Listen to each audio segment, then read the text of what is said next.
Big news in the aggressive life. We're coming up on our 1 millionth download. And to celebrate that milestone, we're giving away some of the good stuff that's been featured on the podcast. Bottle of bourbon, tickets to man camp, some outdoor gear, and much, much more. In fact, women camp too. We should get women camp. It's got free tickets to women camp, free tickets to everything. And there's only one way to get entered into the drawing to win. Leave a rating and written review on Apple Podcasts. It's that simple. All the written reviews will be entered into a hat, and we'll draw out winners live on an upcoming recording of the podcast. How long is the contest open? I don't know. Depends on when we hit the 1 million mark, but it won't last long. Leave your review, and you just might win big, and you might actually help us. Come on, help a brother out. We want to get this podcast in as many people's lives and hands and earbuds as possible. And for that to happen, we need good reviews. So go do that, and let's get to the show.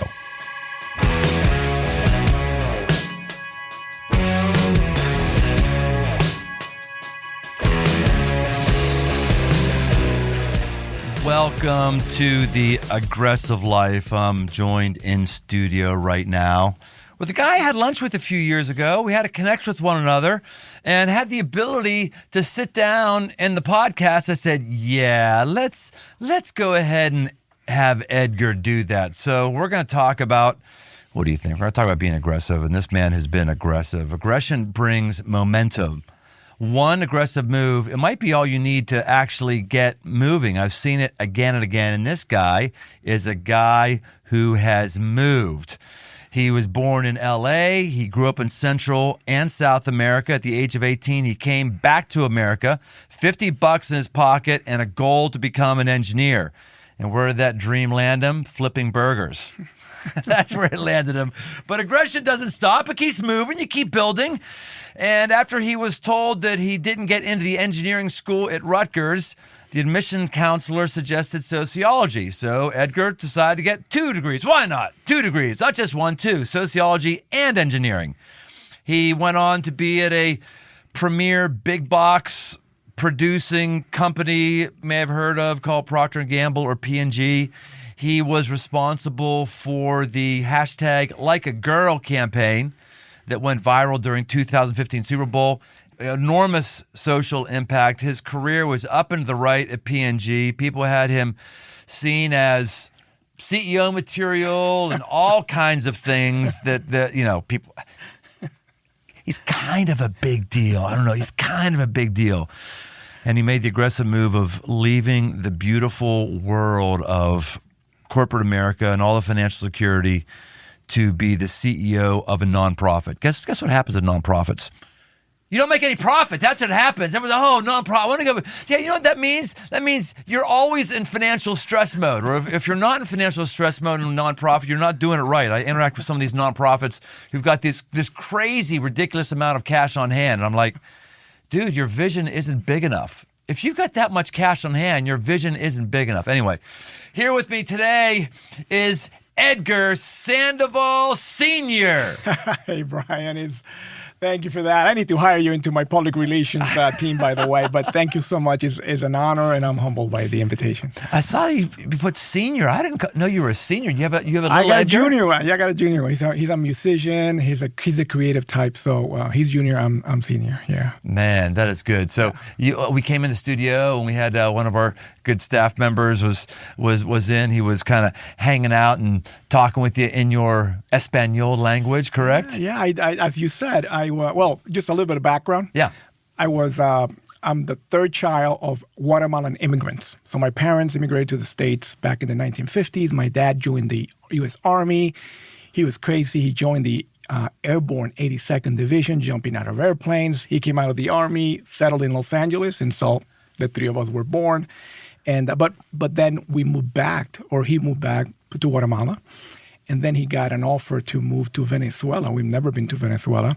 So moved to Venezuela. My dad didn't have a college education, but he had learned some trade skills in manufacturing. At the time, Venezuela was just booming with natural resources. They were importing a lot of talent. So I moved to Venezuela, and it was a wonderful. I grew up in Venezuela, and that's why my first language, even though I'm an American, is really Spanish, and is the language that I'm most comfortable from a social standpoint. But my first job was in the U.S. And from a professional standpoint, I'm more comfortable in English, if that makes sense. I think that's what part of makes you so impressive. For you to get to the upper ranks of P&G and have a significant impact there with your second language, that's really crazy. I heard someone tell me that even if you are fluent in your second language, you're at a disadvantage because you're not inherently with certain conversations. Is that true? Explain that for us. Well, I believe that. I came back to the U.S., so just a little bit of background. So after spending 12 years in Venezuela, my family fell in hard times. And at one point, there was enough food to eat on the table. And so unhealthy coping mechanisms like the television disappear, well, they had to sell it. The car disappear, well, they had to sell it. And at some point, in fact, I remember my high school friend, every now and then would come with grocery bags with basic staples, flour, beans, rice, and oil. I was so grateful to him for bringing this food to my house. I later learned that it wasn't him. It was actually my high school teacher who was buying the groceries. She just didn't want me to know. When your teacher's buying your groceries, exactly. you know you're hurting. Exactly. But she just didn't want me to know. She wanted to protect my dignity, all that kind of stuff. Bottom line, I couldn't just stay in Venezuela. So I packed everything I owned, which was not a lot, in my dad's Army duffel bag. I had $50 in one pocket, my American passport in the other pocket, and I came back to the good old USA. But when I came back, I couldn't speak the language. And so I was lonely, I was broke, and I really, truly felt like an immigrant in my own country. So to go from that, and in fact, a couple of years later, I actually started my education in an English as a second language community college. So to go from that to the corporate ivory towers of Procter & Gamble, a company that prides itself in doing best-in-class communication, it's truly a God story. That's the only way I can explain it. So you had your citizenship because you were born in America. I was born in Los Angeles, yes. Los Angeles or Los Angeles? Los Angeles. There's remember that old Saturday Night skit with Jimmy Smits was doing that? Yeah. I just want to get one thing clear, though. Yes. I was born in Los Angeles, but I'm a Bengals fan. I just want to get that on the record. Okay? Well, who isn't a Bengals fan after their Super Bowl run? Well, I've been a Bengals fan for 21 years. You have been. I lived in Cincinnati for 21 years, and my kids and I grew up watching the Bengals every Sunday. And so for the Super Bowl, we all got together in Texas, and we watched the Super Bowl. And it was unfortunate that we lost, but it was a great time. Is that where you live in Texas? My son, Junior, lives in Texas. All right. So we went to see him and spend the Super Bowl together. I want to get to Texas and Guatemala. Yeah. We're gonna make some aggressive moves and talk about some things that people don't want to talk about, but that's why it's called the aggressive life. Yeah. Some people don't want to talk about. But I'm curious, when you are in a situation where a school teacher is getting you basic sustenance, and that's obviously poverty. If a school teacher is helping you live, that's not, I don't know how I'm going to hit my credit card bill this week. That's food insecurity. That's all the things that are just really rough to deal with. Fortunately, I haven't had to deal with. So I'm curious if you dealing with those things and then you pop into a high-paying job at Procter & Gamble, are you able to just kind of shake that off and you just enjoy the fruits of your labor at Procter & Gamble, or are there seeds of guilt, or is there coping mechanisms to now having money? What's that like? Well, there's a lot to unpack there, but I will say that having experienced food insecurity, having experienced not having a roof over my head, having experienced having to start from the bottom, it just gave me a desire that on the one hand it was healthy, on the other hand it may not have been so healthy to take control of everything. I was not going to be hungry again. I was not going to be. There was going to be no uncertainty in my life. I planned everything from now on, and we're going to do things my way. And so I saw education as the way out of my circumstances. And so, no, I frankly, if I joined, I started in English as a second language community college. Then I was accepted to Rutgers. You're right. The admissions counselor said, you want to be an engineer? You can't, because your SAT scores are not good enough. I tried to explain to her in my broken English that when I took the SAT, I couldn't get through the whole thing because I didn't understand it because it was in a foreign language. But if she had graded me only on the questions that I finished, I think I probably aced the test. I just didn't finish the test. She looked at me and said, sorry, study sociology. And so as you said, I did. I studied sociology, but I didn't let go of my original dream and also studied engineering. And in fact, when I graduated, I was in the honor society of the engineering department. And get this, 20 years later, the dean of the School of Engineering asked me to come back and do the commencement speech. Wow. And then 3 years after that, when Rutgers hit 250 years as a university, they named me as one of their 250 fellows of the university, which is just bizarre. It's just a God story. But then, and from there, I went to an Ivy League school to get my MBA at the Wharton School of Business. By the time I hit P&G, I think I have forgotten what it was to be poor and what it was to have uncertainty. So I thought that the rest of my life would be in corporate America. And as you probably know, at P&G, when you leave, you normally cash in your equity. Okay, if you're a P&G and you're a vice president, you can probably be a senior vice president somewhere else. If you're a senior vice president, you can probably be a chief something somewhere else. So I thought I was going to do more in the corporate environment when I left P&G. But the Lord had different plans.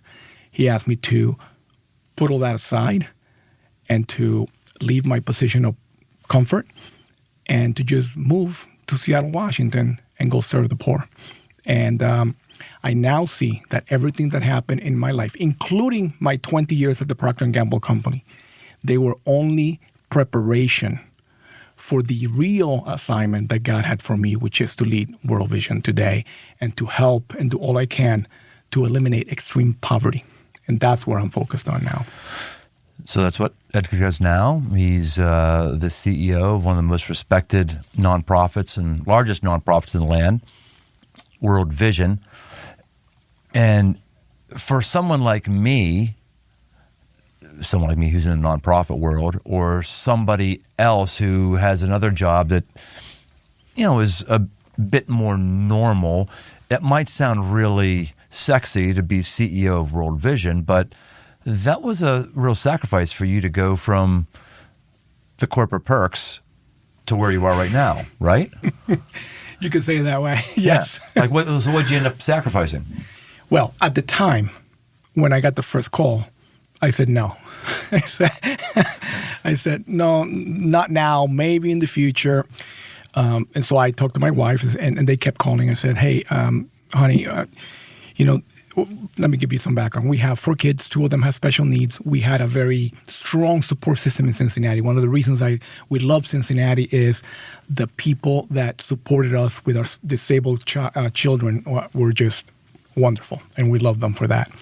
And so we had built a support system for my wife and for the children, and I just couldn't think about uprooting them and taking them to a whole new place. So that was a fact. But there was also fear, and there was a stronghold of money, right? I don't want to give up money. I didn't have money. Now I have money. I don't want to give it up.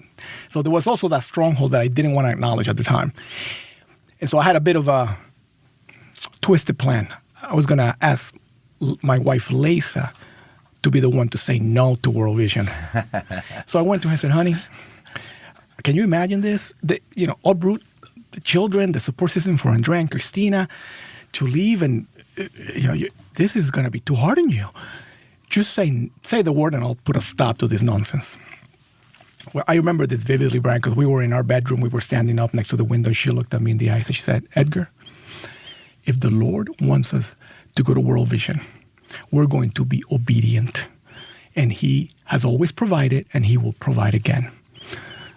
And that was the end of my plan. And I could probably do another podcast, but the short story is the Lord pointed us directly and said, this is what I want for you and for Lisa. And I've learned that when you have clarity of what the Lord wants for your life, that's the time to surrender. And so, yes, there was a lot that I was leaving behind. And someone could see that as, wow, that was very courageous that you gave all that up. But I like to think about it this way. There's really nothing very courageous about surrendering to the will of God, because you know He goes before you. And so things are going to be okay. He's leading the way. It's also a story of you just making the next step, right? You're going, well, I'm going to Rutgers. Okay, I'm not doing engineering, I'm doing sociology. Okay, I'm going to add engineering onto sociology. Okay, I'm going to P&G. Oh, okay, there's this movement, this process of just continuing to move, and I think so many of us we don't like to move. We like to think that I only have one more move and I'm staying right there. Right. Or what's the big move? What's my purpose in life? Yeah, When I talk with my kids, they say, Dad, I just want to fulfill my purpose. I tell you what your purpose is. Do what you have in front of you as well as you can. And then doors are going to open. And some doors are going to close. Be prayerful in which ones you walk through. And if the doors close, don't bust them open. But to your point, I didn't have a vision to be the CEO of World Vision. I didn't have a vision to be a senior vice president of the Procter & Gamble company. I just took it one step at a time and took one move at a time. Yes, they felt scary. Each single move felt scary a little bit on its own, which makes it in a way aggressive, intentional. But the bottom line is you have to be willing to step into the unknown, and then you can look back and say, wow, look what the Lord has done by just saying yes to each step along the way. One of the ways that you've schooled me, Edgar, is, actually you haven't. Your people at World Vision have schooled me through some of our folks here at Crossroads, is some of the stuff that's happening in Mexico. I did take 2 years of Spanish. I keep saying I'm going to get back on it, and I just haven't. You come from Guatemala, which is in the, what's it called? The something triangle? The Northern Triangle, yeah. The Northern Triangle. Which is Guatemala, Honduras, and El Salvador. This is new learning for me. I'm still trying to think about it and how I'm going to engage on it. School us all on the Northern Triangle, those countries that are not Mexico, and how that is impacting our border crisis here in America and immigration. This is just an incredibly divisive topic, and yes, that's why it's called The Aggressive Life, and half of you are about to get pissed off right now. And it's what's really crazy is probably no one's pissed off. I just said pissed, but they're going to be pissed off now because we just, I think, and here's where I'm going here on this. I think that we are, as people, we're more angry than we've ever been because we don't have margin in our life. We can't handle being part of a church that doesn't toe the line on everything I believe because I'm maxed. I don't have margin. Yeah. And I'm not talking about schedule margin at work. I'm talking about emotionally. I am just done. Emotionally, I don't like what's happened with COVID. I don't like people who are wearing masks. I don't like people who don't wear masks. I don't like people who are debating getting immunized. I don't like people who aren't immunized. I don't like how the schools do. I don't like how everyone. There's something for all of us that we don't like, right? And so that margin we used to have of, oh, you think that. I don't know that I agree with that, but okay. I'll let you think that or ask you questions or at least not get mad, but okay. We that requires a level of emotional margin. Right. We don't have that emotional margin, so everything is like you're good, you're bad, you're smart, you're stupid, you're woke, you're unwoke, you're biblical, you're unbiblical, you're weenie boy, you're weenie girl, whatever it is. And so when it comes to the border crisis, very few of us have margin to hear something we might not have heard before, but yet I want you to do that. Tell us about the Northern Triangle and what that means for us in immigration. I'm gonna unpack this from the top. Okay.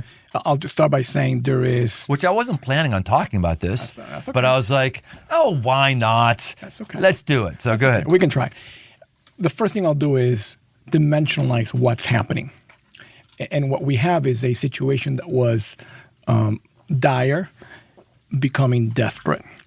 And so imagine that you live in communities that depend on predictable weather patterns, so you know when to plant, how you're going to water your crops, etc. Imagine that just changing. And so for 3 years, you have a drought. Okay, that's a problem. Then COVID hits. And so now you've had loss of livelihoods. Now you have loss of life through COVID.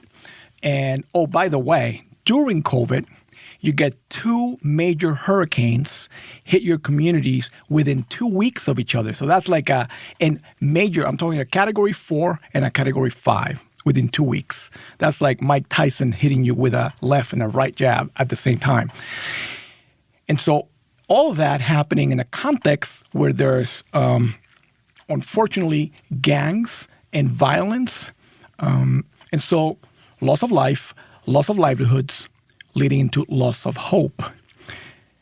And you got kids, and you got a wife, or you got a husband, and you got family, a grandma, and they're not eating, and they fear for their lives. What do? You just kind of like, what do? Well, you look for a better, that's an aggressive move. You look for a way better for your life, whatever that means. You don't just sit there and you look for an aggressive life, right? You do something for your family. Now, in my opinion, this is Edgar's opinion. I think the debate that's being had is not the right debate. There's this debate of, do you let them in or do you send them back? That's an okay debate to have. But I don't think that's why it's a crisis no matter where you are on the political front. It's a crisis because no one likes what's happening right now. And even as Christians, I don't think that's the right debate. I could make a case that sending them back is a defensible position, okay? I think that's part of the fact that we don't have dialogue anymore. It's like either I'm right and you're wrong in everything, or you're right and I'm wrong in everything. No, I think there's a defensible position to be made for sending folks back. It's a defensible position. There's also a defensible position for letting them in, okay? But in my view, that's not the debate that we need to have as Christians. The debate that we need to have as Christians, in my view, scripture-based, is what are you doing to help them? Whether they're back there or here, okay? That's the question for us as Christians. And at World Vision, we are focused on helping them with hope at home. That's what we're focused on. Why? Because we believe, and I believe this, that no one likes to leave the people they love and the places they know. They leave because they're desperate. And I know this because that's why I left, okay, Venezuela. I left because I was desperate. Now, I happen to have an American passport, but I had an immigrant in my own country experience. And so we're focused on giving them hope at home. Now, for the ones that are here, I spend some of my weekends tutoring kids of immigrants who don't know how to get into college, just like I didn't know how to get into college, okay? So just sending them back or letting them in my view, is not the main debate. The main debate is, what are we going to do to help them here or there? And World Vision is focused on giving them hope at home. And let me tell you, Brian, we know what works. Our programs work. We have 70 years of experience in development.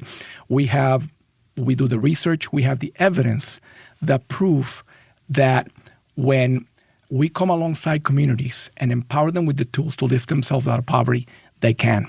And that's what we're focused on doing. We are focused on raising the resources so we can give people hope at home.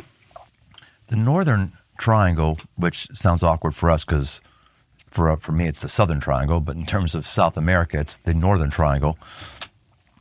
It was really a head tilt to learn that all 90-some percent, you may know this because it's your job, 90-some percent of what's happening at the border isn't from people in Mexico who are trying to get over. It's people who are jumping over Mexico, walking through Mexico from those northern places to get the border. Like when I learned that, I was like, wow, we're reframing it entirely wrong. It's not Mexicans, which wouldn't be bad if it was Mexicans, but to realize, man, this is an aggressive move.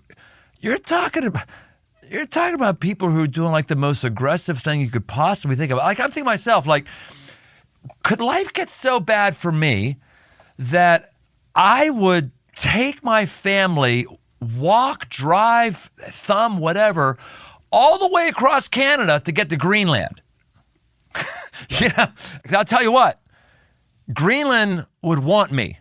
I think they would want me. I'm not saying I'm the best of the best, but what I'm saying is, if there was a bunch of people who had the drive, the initiative, the self-starting gene, the ability to go through hardship for a vision, you fill up a country with those kind of people, that country is going to go someplace. This has been actually pretty well documented. The reason why the United States is so far ahead of Europe, at least one of the leading theories, is because we scraped all the entrepreneurs off of Europe back in the 1700s. These people who just had this vision and drive and would take a risk of getting on a boat and going across the ocean.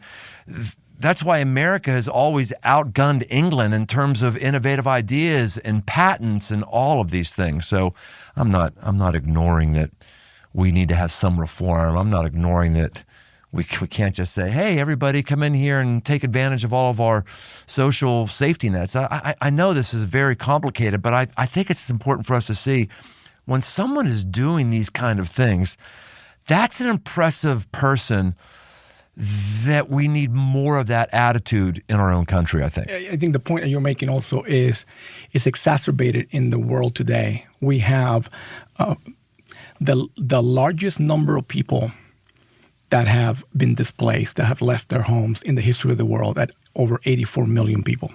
So this is, yes, we see it here closer to the U.S. in the Northern Triangle, in Guatemala and Honduras and Mexico, but this is happening all over the world.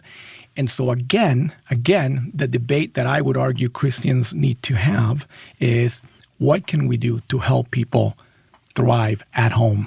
That because as you've said, it's very dangerous to make the perilous journey into wherever it is that they're going.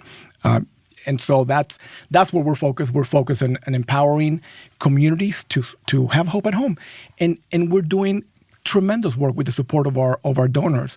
Did you know, Brian, that we are the largest, World Vision is the largest non-governmental provider of clean water in the world? We provide clean water to a new person every 10 seconds. Wow. Every 10 seconds, a human being had never tasted clean water. The World Vision is now tasting clean water. We have a big size goal to bring clean water to everyone, everywhere we work. And we work in over 100 countries by the year 2030. And water is the foundation. We are farmers are lifting themselves out of poverty.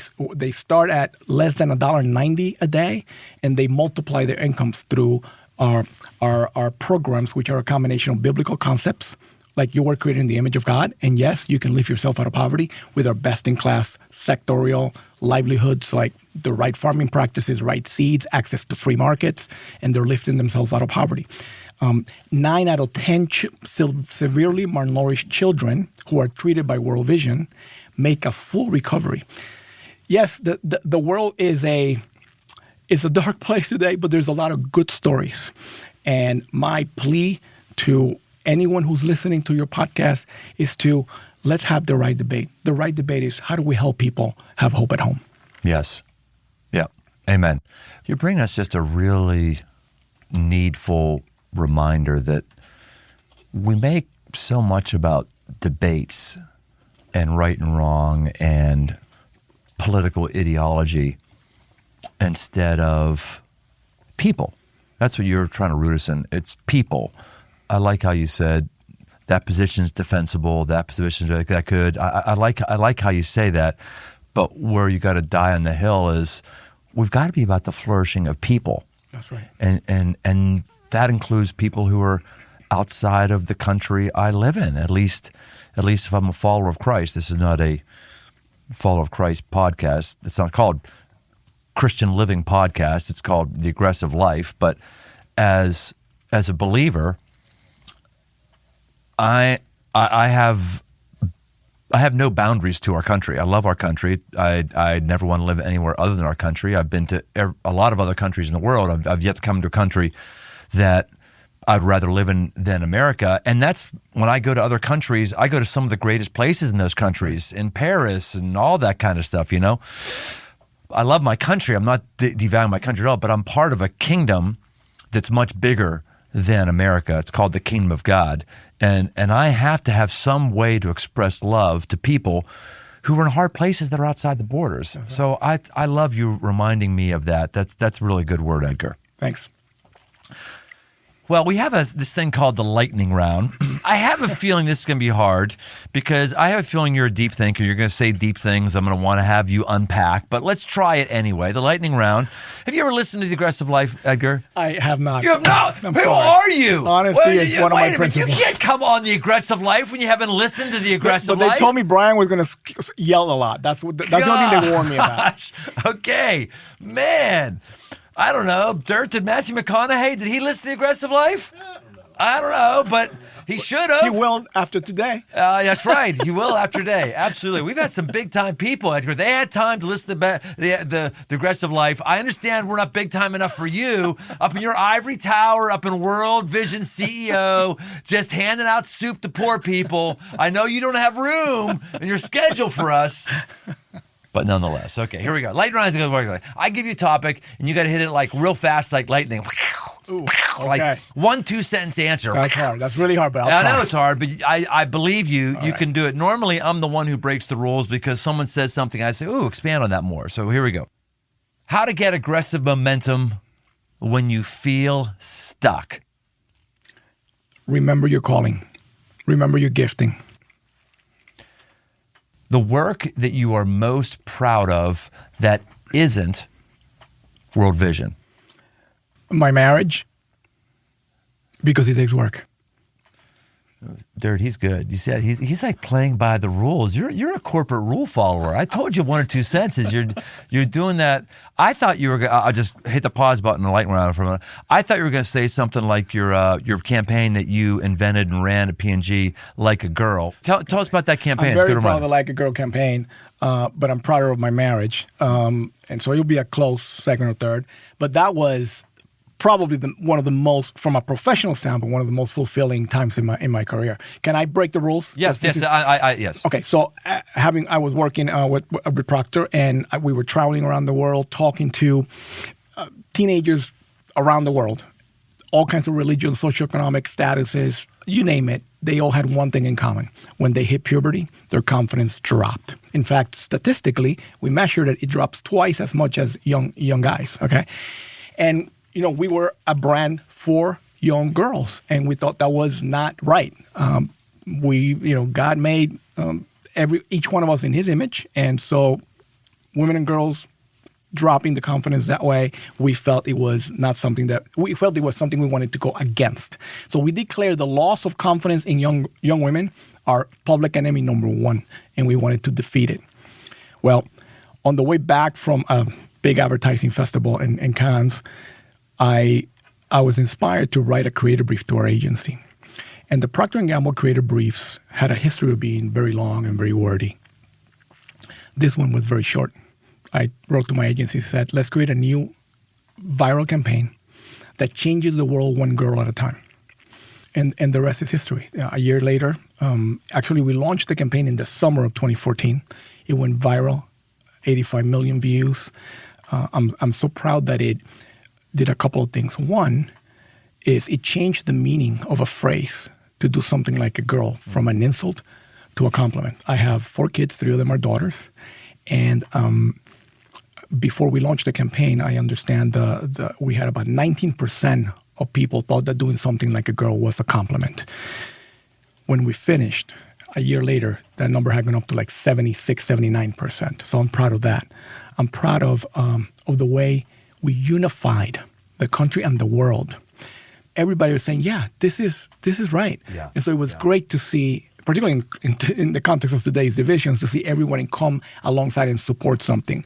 I've learned recently that there's a university curriculum somewhere in Africa that uses the Like a Girl campaign. The campaign won 170 global awards, including an Emmy. So those are some of the things I'm proud about as far as that campaign is concerned. Boy, let's camp out here. We might not even get back to lightning round. This is really interesting.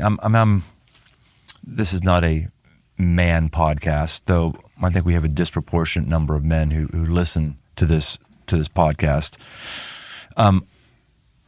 Known and actually criticized by some for them thinking that I'm only about men. I'm not only about men. I do have a passion for women. I'm married to a wife.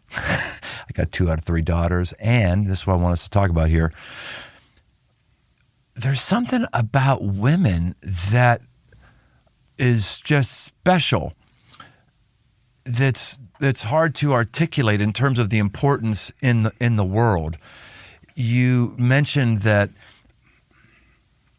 girls and adolescents have problems, significant problems. Women, even in a male-dominated country like America, where you still have, where men have most of the top offices and such, and women are made massive advances, women still have it more difficult. I don't know of any guy who would say, I would rather have the life of a woman than a life of a man.